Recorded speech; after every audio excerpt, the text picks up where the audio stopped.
Hi guys, it's Jen here at Check Her Joy, and this time I'm reviewing Harry Potter and the Cursed Child, which is a play, and the story is by J.K. Rowling, John Tiffany, and Jack Thorne, and the script is by Jack Thorne. This is a new Harry Potter story. It takes place 19 years after Battle of Hogwarts, and it picks up where the epilogue of Deathly Hallows left off. This is a play, so it feels differently than the books. We don't get a chance to have as much background information. The pacing's different. It's a lot more visual. It kind of feels more like the movies and the pacing in that.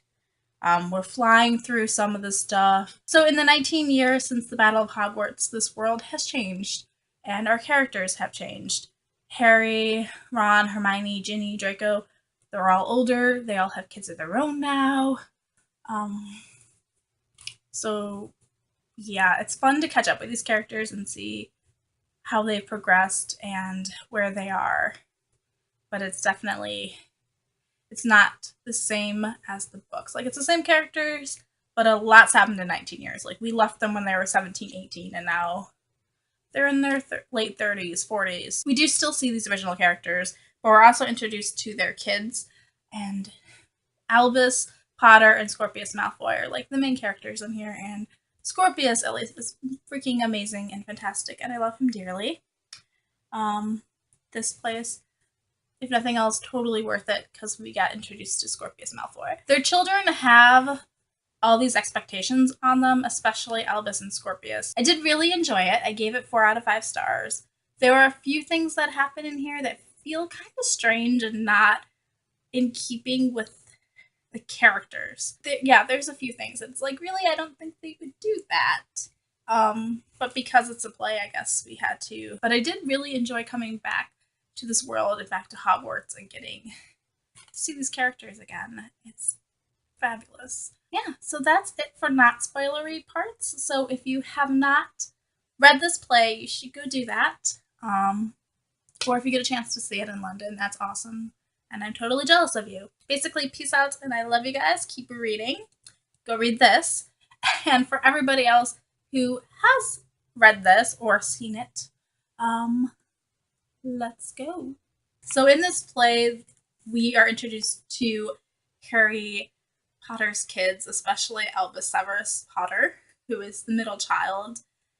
He's starting school at the beginning of this play. Albus very much feels the pressure to live up to the expectations of being Harry Potter's son, and he really, really resents it. Albus is not like Harry. He cannot fly a broom. He does not like Quidditch. He's terrible at spells. He's very isolated. He only has one friend in the entire school, and it's Scorpius Malfoy. He comes off as uncooperative and surly sometimes. And on the whole, I'm not really a huge fan of Albus. He's kind of annoying, and he feels like Harry in the 5th book, where he's just mad at the world, and it's not my favorite. I know it feels like we're thrown into this character who's not incredibly happy with himself, and it's not terribly likable, and unlike Harry, like, we haven't had a chance to get to know him. And I feel bad for him because that is a lot of pressure. I also think he overreacts sometimes and doesn't try to see where anybody else is coming from, especially his dad. Like, sometimes he just like puts up walls and shuts everybody else out. So we also have Scorpius Malfoy, and he's my favorite. He's Albus's best friend, and he's Draco's only son. Scorpius is actually pretty optimistic and a fun character. He is really funny and hilarious, and he's kind of hopeful. He's kind, and he's very nerdy and geeky. He loves learning in school, and he's really good at it. And he's more cautious than Albus. Like, he's not just going to jump into things. He's not as impulsive. However, Scorpius is getting ostracized in the school because he's Draco's son, and because everybody expects him to be this bad kid. And also, there's a rumor that he's Voldemort's son. I didn't really think that was going to be a big part of this. It was like, oh, that's really mean of them, but, like, didn't think it was going to play a big part into the plot the first time I heard it. But it does it becomes this big thing where some of these wizards really do think he is Voldemort's child, and it's so strange because he looks like Draco. And why, if you couldn't have kids of your own, why on earth would you pick Voldemort as the person to father your children? Like, even if you wanted a pureblood, like, Voldemort's not a pureblood. Albus and Scorpius are both in Slytherin, and I'm like super excited because I'm in Slytherin, so yay, having Slytherin main characters. We also get to meet Rose Granger Weasley, who is Ron and Hermione's daughter and Albus's cousin. She is very driven. She worries about when she can take her OWLs and if she's going to break the scoring record at Quidditch and how soon. And she knows she has a lot of influence in this wizarding world because she's the daughter of Ron and Hermione, you know, the people who helped defeat Voldemort. And she will use it to be popular. Like, as soon as they get on the Hogwarts Express, she is worried about, like, who she becomes friends with because they're going to be her friends for the entire time they're at school. They're going to be her friends for life, and she's very conscious of that. And she comes off as a bit of a snob. She does have a few moments throughout the course of this play where she's funny and she's kind of alright. And I wish we got to see more of Rose, the other sides of her. We meet James Potter, who is Harry and Ginny's eldest son, but he's such a minor character. He does seem a bit like his namesake, Harry's father, James. He loves playing jokes, and he's, you know, giving Albus a hard time about, like, maybe he'll be put in Slytherin. He's kind of proud. He gets, like, really worried when his hair turns pink and, like, what everybody's going to worry about, what everyone's going to say about that. And he definitely seems to eat up, like, all the fame that comes from being Harry Potter's son. Like, we get to see Lily Potter also, who is the youngest child of Harry and Ginny. And she really doesn't play much part in this at all, which is sad. She seems like she's a bit like Ginny as a child. She's super anxious to be able to go to Hogwarts and do what her big brothers are doing. But she also likes girly things. Like, she is super excited to get these fairy wings. And then we're also introduced to Delphi, or Delphi. She starts off claiming that she's Cedric Diggory's cousin. And she's the one who convinces Albus and Scorpius to go back in time and save Cedric. But she's actually Voldemort's daughter, and she is doing it to bring Voldemort back. She's very manipulative. She knows how to use people and how to toy with emotions. I kind of felt bad for her at a couple points because she really just wants to know her parents, especially her dad. Doesn't get that opportunity. She also doesn't get to go to Hogwarts, which plays such a big part in everybody else in the Wizarding world's life. So, like, to not have that opportunity. Like, some of these people don't like going to Hogwarts, but at least they had that chance, and she doesn't get that. But she did try to destroy the entire Wizarding world and universe, so I can't feel too bad for her. And she's also raised by Death Eaters, and I'm kind of wondering all the strange stuff that they're telling her, like, about Voldemort being her dad, and this prophecy she's given. Like, are they even telling the truth? Is Voldemort her dad? Like, are we sure about that? Are they just toying with her to get her to bring Voldemort back through this prophecy? Did they make up the prophecy? Like, where did the prophecy even come from? So there's such strange things happening with this character, and we needed a bad guy, and I will admit that the first time I read it, I did not see it until just before she reveals herself to Albus and Scorpius, that she was actually Voldemort's daughter and the bad guy the whole time. Like, I didn't really trust her, but, like, I didn't think it was that bad. We also get to find out more about the Trolley Witch. She is in charge of keeping the students on the train, and apparently she has weaponized sweets on her cart, like pumpkin pasties that are actually grenades, and her hands turn into spikes, and it's so bizarre, and I really want to know how they do that kind of, like, I want to know how they do all the magic, but, like, her hands turning into spikes seems like a really hard trick to pull off. Like, is she wearing, like, gloves or something? Really long robes? Like, how do they do that? And it's also such a strange thing, this character we've been introduced to since book 1. And actually she has all this backstory. It's pretty freaking amazing about how she got trusted with keeping the kids on the train. And we find out that Fred and George and Sirius and James tried to escape and couldn't manage it. Also, we catch up with the characters that we know from the books. Harry is now the head of the Department of Magical Law Enforcement, which is pretty cool. Like, he's still fighting the Dark Wizards and trying to bring peace to the Wizarding world. But Harry's definitely struggling with trying to balance work and family, and he's really struggling with how to be a good father to Albus. Then we have Ginny, who is married to Harry, and she's the editor of the sports page of the Daily Prophet, which seems kind of cool. And she's really trying to help Harry and Albus reconnect, and she's kind of the voice of reason in their family. And she reminds me a lot of Molly and like her devotion to her family and trying to protect it and keep it together. And she's really kind of perfect for Harry, the way that they work together. And it's a really well-balanced relationship. Hermione is the Minister of Magic, which is just so cool and amazing. And of course, Hermione's the Minister of Magic.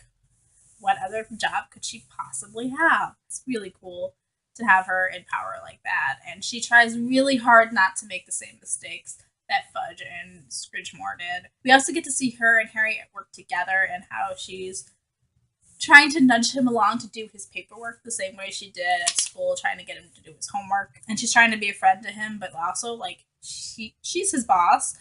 So it's an interesting dynamic. And she is also struggling with the whole work thing and trying to balance that with her family. Ron works at Weasley Wizard Wheezes. I guess he's working with George, although George is never mentioned. But it's kind of cool. He's always joking around. He's kind of comic relief, but on the other hand, I don't think it's too much of a stretch for Ron's character. Like, Ron was always joking around before and kind of sarcastic. And I think after everything that they've been through, that he would know how important it is to laugh and have fun too. And Ron is very focused on his family. He's also the one who's least willing to forgive Draco for all the stuff that happened in school and work with him. I also love the fact that even in all these different alternate timelines, Ron and Hermione still love each other even when they can't be together, and that they're always surprised by it too. Even in like the normal timeline, they seem kind of surprised that they're together still. And it's really sweet, and I love it terribly. And so the last of these main characters is Draco Malfoy. And he seems to be the one who grew up the most out of everyone. His wife, Astoria, is, like, we don't see her. She's dead for most of this play, but she must have been something freaking amazing for Draco to have changed as much as he does. And the fact that Draco credits her for that. Like, he says, like, how completely Astoria believed in him being good, and so he does. And also how Scorpius turns out is a lot on Astoria also. So I'm really sad that we don't get to see her at all. Draco worries a lot about Scorpius too. They aren't close, but like you can tell Draco kind of wants to, but doesn't know how to do it exactly, especially after his wife dies. And Draco's still proud, but he's still willing to help and put everything aside for his son. It's also nice to have Draco admit how much he envied the trio at school. There's something that I always thought from the books that like he's really upset that like Harry doesn't want to be his friend, and that you can tell he's not really thrilled with having Crabbe and Goyle be his friends, especially in the later books. So the main conflict in this play is Albus and Scorpius deciding to go back in time to save Cedric Diggory. And in the process, they mess up the timelines and create alternate timelines, and it's not good. As soon as they mentioned going back in time, I thought about Prisoner of Azkaban in the movie when Hermione says that bad things happen to wizards who mess with time. Apparently not a lesson Albus and Scorpius have learned yet. The time turner they have is kind of weird too. So they can go back further in time, but they can only go back for 5 minutes, and the time turner sucks them back to the point where they left. And it seemed weird about like how they're going back in time too, because they don't all have to be wearing it. So is it like a port key where you just have to touch it? I mean, that's gotta be it, right? So anyway, their attempts at going back in time are not terribly good. The first time, when they come back, Cedric's still dead, so they didn't actually change it. But they managed to break Ron and Hermione apart so that they were never married. And Rose doesn't exist. And Albus is somehow in Gryffindor because Ron and Padme's son convinced Albus that he should be, like, he couldn't get into Gryffindor. The second time they go back in time, Cedric does live, at least long enough to kill Neville in the Battle of Hogwarts, so that Voldemort wins and takes over the world. Harry dies, and we have no Albus because of that. And Scorpius is popular and respected, but it's kind of hollow because he doesn't have Albus and because Voldemort's in power.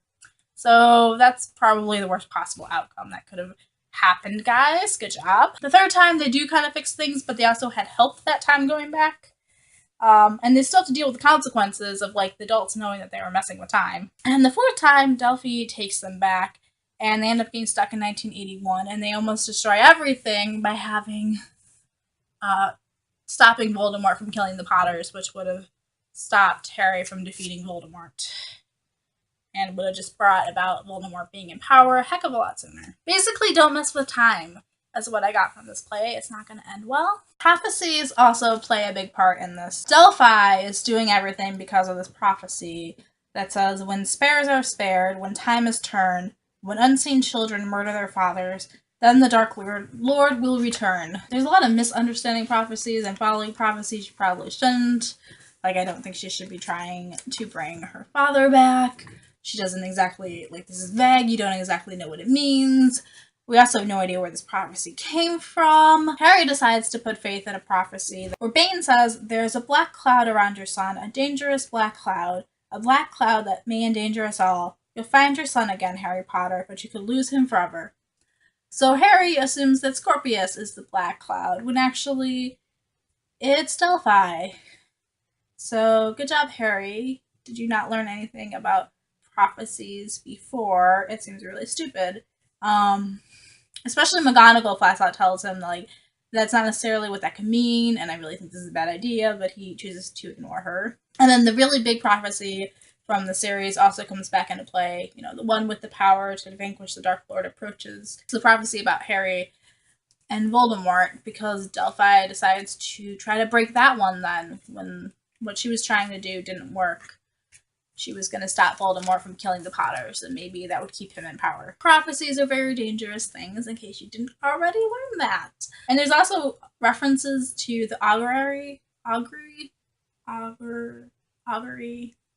These birds that, like, are bad omens, and Delphi takes the name of augury in the alternate line where Voldemort's in power. And we also just have her name of Delphi, which reminds me of the Oracle of Delphi. I really think you should try to forget prophecies if you hear them and just live your life anyway, because it doesn't seem to go well, whether it's in Harry Potter or, you know, Shakespeare. So another huge part of this play is these parent-child relationships and how to be a good parent. Harry and Albus's relationship is kind of the center of this, and their struggle to understand each other and how to respect each other and love each other, but still, like, give each other room to grow and be who they are. Scorpius and Draco also kind of have a struggle with that. Delphi is obsessed with wanting to meet her father. We also see Amos still really upset about Cedric having died and how much he misses him. Harry's parents are obviously a huge part of Harry's life still. Lily and James, and even within the play, like, they show up again. We also see Molly's influence a bit on Ron and Ginny as in their parenting styles, which is cool. There's the whole rumor about Voldemort being Scorpius' father, and Harry makes a comment to McGonagall about how she doesn't know what it's like to have kids. McGonagall's response of, I'd hope that a lifetime spent in the teaching profession would mean, that was kind of like one of the most heartbreaking parts of this is Harry spent so much time respecting Dumbledore as headmaster in his opinion of things, but he doesn't give McGonagall that same respect. Not even the same amount of respect he had as a student at Hogwarts when she was head of Gryffindor. Like, it's really, Harry kind of is mean in this. Like, McGonagall deserves more than that. And then the relationship between Harry and Dumbledore still plays a huge part in this. Harry even says that Dumbledore is like a father to him. We get to see these conversations between them through the portrait of Dumbledore and Harry. And it's really cool to finally kind of get closure for that relationship, because there are a lot of things that were assumed but not really ever said. And so they are finally said in this play, about how Dumbledore is trying to protect Harry, and maybe he didn't go about it the best way. But he's also trying to teach Harry everything he needed to defeat Voldemort, which meant that Harry was going to die. And Dumbledore was afraid to get close to Harry because every relationship where he loved somebody ended up horribly. They make it to feel how badly Harry needed to know that Dumbledore loved him and needed to hear that. You know, I really appreciated having that closure and to have that moment where they're like, I love you. I know. Friendship's a huge part of this also. We have Albus and Scorpius being like bestest best friends and going through all this together. And we get to see Harry, Ron, and Hermione together. Ginny makes a comment about Harry playing Exploding Snap with her after what happened in Chamber of Secrets and like how that's how she first fell in love with him. We have Draco envying the trio and wanting to be friends with them. And also kind of how Delphi doesn't have any friends kind of stands out too. Like, could things be different if she had friends with her who she actually cared about rather than, like, she apparently doesn't have anybody, so why not throw this whole world out? And then we have romantic love and, like, marriage and stuff. We have Ron and Hermione's whole thing where every time they meet, they're super surprised that they're not together and how you really get this feel that they are supposed to be together and it feels really wrong when they're not. And getting to see Harry and Ginny's relationship and how it's evolved and how they support each other. So Astoria and Draco, we get to hear about that and how much she meant to him. Like, Draco definitely loved her. Snape's love for Lily, as obsessive and weird as it is, also still plays a part in this. And apparently Voldemort and Bellatrix got it on together at some point because Delphi's their child, which is kind of creepy. I'm pretty sure that was not actually love, though, because Voldemort doesn't have love. I'm not comfortable with the idea of Bellatrix and Voldemort having a child together. On one hand, if Voldemort's going to have a child, then of course it's with Bellatrix. She's obsessed with him, clearly attracted to him. It just feels weird that Voldemort would respond back in kind. Like, it never seems like that's a priority to him. Like, he's more obsessed with power, but maybe that's how he spent his free time. Also, the timing of, like, Bellatrix having the baby right before the Battle of Hogwarts, and we see her in Deathly Hallows.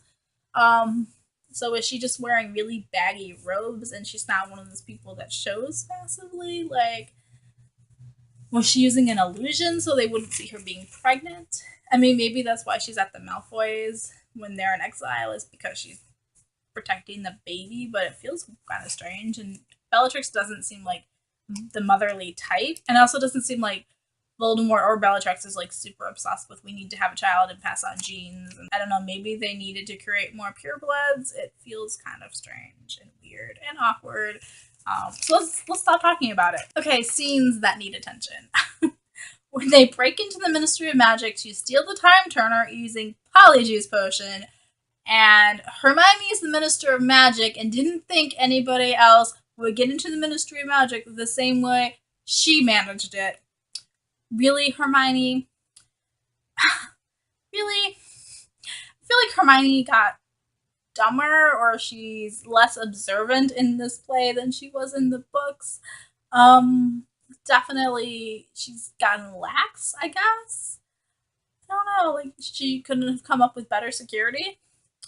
Also, she hides the Time Turner in her office, which is guarded by these riddles, and you have to find the book that answers the riddle to get the books to stop attacking you. And it seems so strange that Hermione would weaponize her library. I can't imagine ever using my books as weapons. And Hermione loves books and learning, so, like, it feels like it's not something she would do either. Like, they're kind of sacred, I guess. Like, I don't feel that that's how Hermione would treat her books. Or that she would be dumb enough to just leave the Time Turner in her office. Like, wouldn't she lock that up better? And then when the three of them do use the Polyjuice Potion to turn into Hermione, Harry, and Ron, Albus stays out there as Ron to try to distract them, not have them come in the office while the other two are searching it. And Hermione doesn't catch on that there's anything weird with Ron. Like, Albus kisses her a lot, which is kind of strange, but I mean, Hermione doesn't know that's not her husband. Kind of creepy on Albus's end, but must have been really, really funny to see this performed on stage. The things that really get me is Albus just blurts out, like, let's have a baby, to distract her, and she doesn't, like, she does kind of think it's weird, but she doesn't, like, think it's not Ron. So, like, she assumes that Ron would just blurt out, let's have a baby in the middle of the Ministry of Magic? I mean, I guess it's just her and Harry talking, but still. And then Albus backpedals a little bit and is like, all right, if not a baby, then let's go on holiday. I'm going to insist that we either have a baby or go on holiday. Like, those two things are on par with each other. And Hermione's just like, you put a stink pellet off in my office, didn't you? Like, is this something that Ron does a lot? Showing up at the Ministry of Magic and setting off stink bombs in her office and trying to distract her with nonsense? If so, Albus did an excellent job of impersonating his uncle. And I feel like there's also got to be a conversation where Hermione gets home from work and is like, really? A baby or holiday? And Ron's like, what are you talking about? That's my headcanon anyway. It seems funny, but it also seems very strange and not in character with Hermione. And Harry doesn't say anything about it being weird either. Okay, these alternate timelines. The first time they go back, and Ron and Hermione don't end up together because they originally went to the Yule Ball together and didn't enjoy their date. So Ron actually ends up dancing with Padma and falling in love with her or something, and he just is always with Padma from that point on, from the Yule Ball on. He doesn't date anybody else apparently, and marries her, and it seems really weird. I didn't really get that Padma was that into him in the fourth book. That it was kind of like at least I have a date kind of thing going on here. And it seems strange that Ron would end up with her, like, especially after what happened with Lavender Brown. Like, he eventually gets sick of being with her. Like, he never has that moment with Padma. So it seemed really weird to Ron's character. And then in this alternate timeline, Hermione turns into this really bitter teacher, very much like Snape, and that seems even stranger. Like, yes, she doesn't get the man she loves, even if she was alone. Like, why is she taking it out on people? It seems like Hermione would never do that, especially after having Snape do that stuff to her. Like, why would she do that to somebody else? And the whole lost love thing is not the only reason why Snape's an asshole. Like, he was also bullied in school, and Snape's father was horrible, and Hermione doesn't have those problems. She might have still been miserable of not ending up with Ron, but I don't think she would have turned, like, taking it out on other people. That whole thing after the boys go back in time, and Harry just completely overreacts to everything. He's trying to separate Albus and Scorpius, and that's such a strange take on Harry that he would just slip out that much. I mean, yes, this is Draco's son, but, like, do you really hate Draco that much that you're going to take it out on your son and Draco's son? Like, those are the only, like, those two do not have any other friends. Neither one of them has a friend. And you're going to make them both absolutely miserable. And everybody else is trying to talk him out of it. Draco's trying to talk him out of it. Ginny's trying to talk him out of it. Professor McGonagall's trying to talk him out of it. But Harry doesn't anyway. Because Harry Potter is arrogant sometimes. I don't know. It felt really weird why he thought that would even work. Like, if anybody told him not to hang out with Hermione or Ron, he wouldn't have stood for that either. There's just all kinds of not feeling like these characters. Second time, they go back and create another timeline. Voldemort's in power! Cedric is now a Death Eater, which seems really weird. Like, there had to have been a lot of things besides Cedric getting humiliated in that task to turn him into a Death Eater. Like, that does not seem like Cedric's MO at all. Like, it's so completely not his character. Cedric's the one who helps Harry out even when he doesn't have to, just because it's the right thing to do. It's him becoming a Death Eater. Like, a heck of a lot of things that must have happened. This is way too simplified an explanation. And then Cedric kills Neville in the Battle of Hogwarts. And for some reason, nobody else can kill Nagini? Like, Ron and Hermione knew they had to kill Nagini. Nobody else was like, hey, let's kill the snake after Neville fails. Like, I don't understand. Like, what point did he die? Harry dies in this one, and at some point, everybody else except Hermione, Ron, and Snape stop fighting, apparently. Because that's all it seems like it is. It's just the three of them. So I guess everybody else is either dead. Because I don't see, like, Molly stopping fighting, especially when her kids are getting killed. Or McGonagall or something, like they must have died. Umbridge is the headmistress of Hogwarts. I think absolutely nobody wanted to see Umbridge again. We did not need that. I was not pleased to see Umbridge, but I guess if you want to show that this is hell, having Umbridge back would be a way to do that. So I was not happy to see Umbridge. In this alternate timeline, Scorpius is known as the Scorpion King, and he's incredibly popular and respected and evil.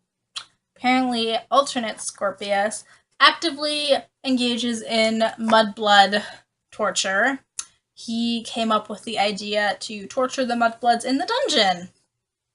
Good job, alternate Scorpius. There's a scene where he meets Polly and she's got blood on her shoes, and apparently that's no big deal. It happens all the time. Whatever. This is such like a strange alternate universe. The Muggles and the Mudbloods getting tortured openly. One of the lines is that they're getting burned alive, and I'm like, what the heck? This is not okay, guys. This is really weird. Like, it's cool to see what would happen if Voldemort's in power, and we can thoroughly appreciate the fact that Harry defeated him. I don't know whether to be glad to see this or really creeped out that all this stuff is happening. Scorpius and Draco have a moment where they get to talk and kind of see each other, even if it's alternate timeline Draco, and how much they actually care about each other, which is cool to have. And then we have Snape. Snape's alive in this timeline. He's still teaching, and he's still fighting, even though there's not many other people fighting. And he's still a jerk. Love it. And Scorpius mentioning Lily is ultimately what convinces Snape that actually Scorpius is telling the truth, and that, things could be different. And that there's this timeline where Voldemort was defeated and Harry won. Ron and Hermione are still fighting, which is awesome. I love this image of Hermione as a warrior and awesome in power, and Ron is still fighting it beside her. It's heartbreaking when Snape realizes that he's dead in the other timeline, because Scorpius was so surprised to see him.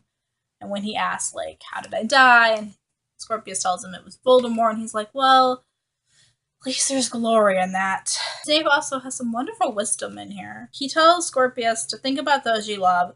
Think about why you're doing this. One person, all it takes is one person. And how he gave his allegiance to the cause because Lily believed in it. And it's possible that along the way, Snape started believing it for himself. Aww. Snape's also really proud that Albus has his name. And then we get to see Hermione and Ron die together. They also die by a Dementor's kiss, which is, not something I really wanted to see. That's gotta be interesting on the stage. Snape also gets the Dementor's kiss, and we get to see him die again. I feel like Ron and Hermione's death didn't hit me as hard because, they're going to be alive if they succeed and change the timeline back. But Snape's not going to be, so it really is watching Snape die. I love the change in Scorpius, though, after he comes back from facing this world where Voldemort's in charge, and how he's just happy to be alive, and he's happy that Albus is still alive, and they get to be together, and he's perfectly happy to take whatever punishment anybody gives him. It's just so cool.